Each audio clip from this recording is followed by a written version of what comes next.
One of my first memories is when I came to Paris and Pierre Boulez was preparing the world premiere of Sur Ancise. And my colleague and friend George Benjamin was there too. And we were both sharing the score and were witnessing the preparation of the creation of an absolute masterwork of the 20th century. And I was blown away by the spirit of this ensemble, and obviously by the virtuosity, by the sense for colors and timbres, but about the spirit. And since then, after all these years, that fascination on a daily basis when we work and rehearse or perform and travel is unbroken. It's an incredible fascination for detail, and the detail contains an explication about the aura and the spirit of the entire artwork. It's an incredible experience that I'm sharing. It's an ongoing thing for me. The first time I had, I would say, like a serious conducting engagement, an invitation to work with these musicians, goes now, I think, almost 5 years back. And we were rehearsing a program, I think it was Romitelli and my own music, and a piece by Olga Neuwirth.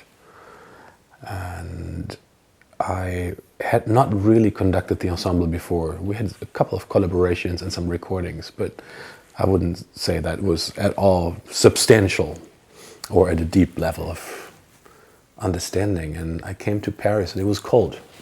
I remember I had a scarf and coat, and I went on stage and started working with musicians without really knowing them closely. And instantly there was some level of recognition, mutual recognition for the artistry that we're both sharing. And out of that, instantly, a few days later, came the decision for us to share part of our life together and to engage me as a music director.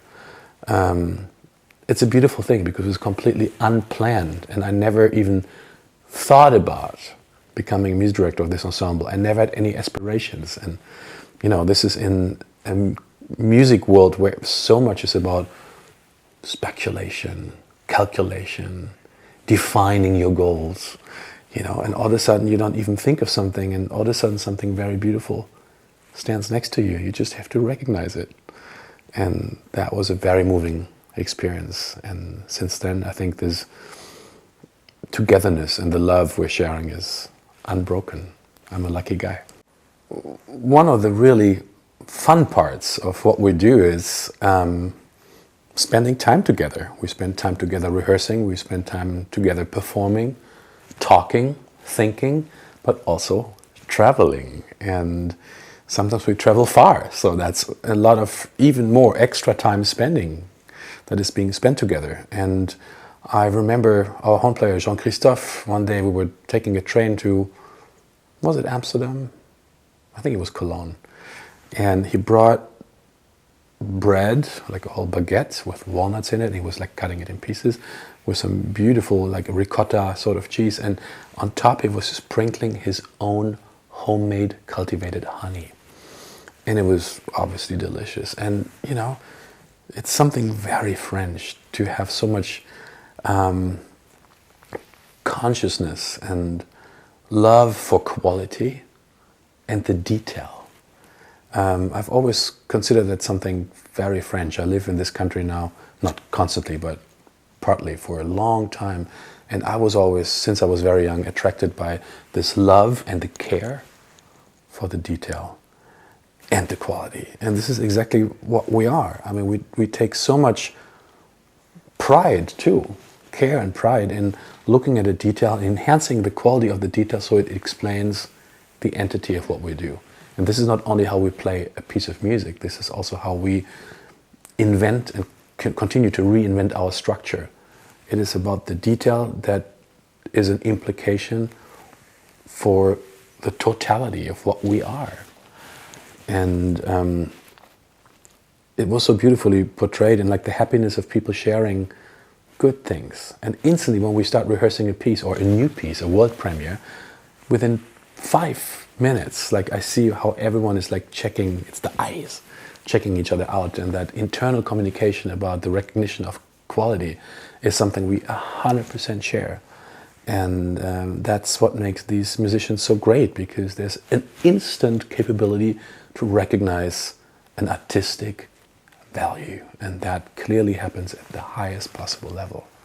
But also we go to new halls and sometimes to acoustics that we have not explored together, because it might even be a first time, or we go to a specific venue with a new piece and we don't know how to adapt and what to do, and then we start rehearsing, and they're so, like we played in the Concertgebouw and we had a very tricky repertoire, and the acoustics of the Concertgebouw are very specific.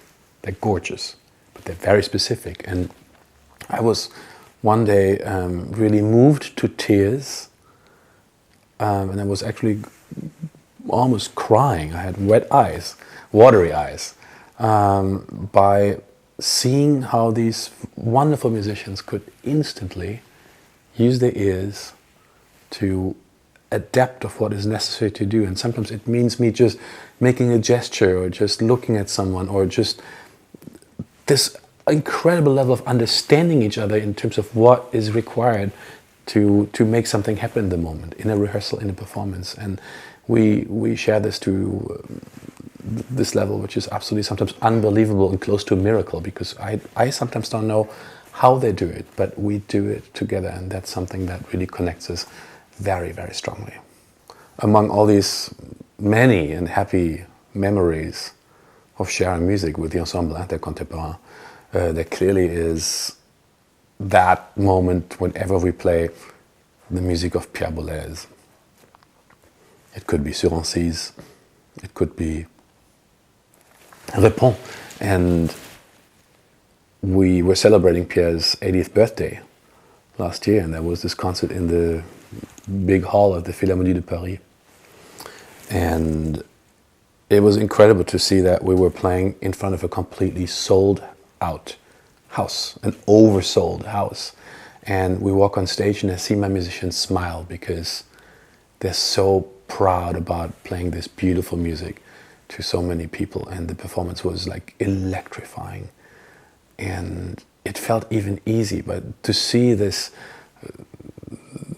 charged joy of showing exactly what we are and what we have and what we're so good with, which is really the music of Pierre Boulez. And that was a very, very moving and stunning, but also very enlightening moment of playing Repons for Pierre Boulez, who couldn't come, and for all these people who admire his heritage and everything that he has conceived in a concert hall that he has fought for, that he built, with an ensemble that he has constructed, with technical requirements, the IRCAM, that he also conceived. He invented all these spaces and instruments and ensembles for us to live in.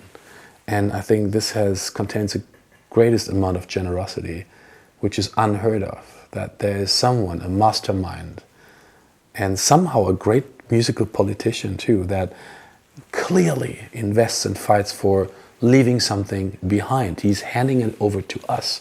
He's not building his own monument. It's the opposite. He insists on that something is being created so other people can live in these spaces. And I find that fantastic. And that's why playing Repons, especially here at home with these musicians, is a very, very deep and fulfilling experience. We are creating the future with everything we do. We create the future with every rehearsal. We do because we're bringing in new people. So when a new player comes in and we're rehearsing a piece of repertoire that we've played many, many times, it is incredible to see how the players that have been in the ensemble are bringing in the new player and passing on a heritage. So this is also a part of la création. It's passing on. But clearly, and more than ever, I think we're very aware and feel obliged to invest and recognize a diversity of styles. In the English language, there's this word of snapshot, which is like an overview about what is going on in today's music scene, contemporary music scene. And I think our role, and I'm not saying my role, but our role, is to give this overview about the diversity of wonderful things that are being created nowadays. And it cannot be that we're only picking and allowing the things to happen that we, or even worse, I like personally. No, we need to show what's happening. But quality is clearly the number one factor. And then it leads to interesting experiences and to great results, because you have to take risks. And some things turn into something absolutely unexpectedly beautiful, and other things that seem to become a guaranteed winner don't turn out as such. So it's creation. It's like giving birth to someone. You don't know what the baby is going to look like when it comes out. But then it matures and it starts to speak and to walk and to understand and connect the dots. And with that growing awareness of what takes us further is the process of the creation. So I will continue to insist on exploring new voices, but absolutely keep the connection to our repertoire and trying to also inspire young composers or unheard composers, whatever age, to be inspired about what we offer, and constantly, and this is very much Pierre Boulez, to also insist in keeping a certain flexibility for different kind of art forms, because we need to explore it. And then we come to choices, but I would rather explore first and then come to conclusions than pre-structuring like a sensation, because we never know what's going to come out.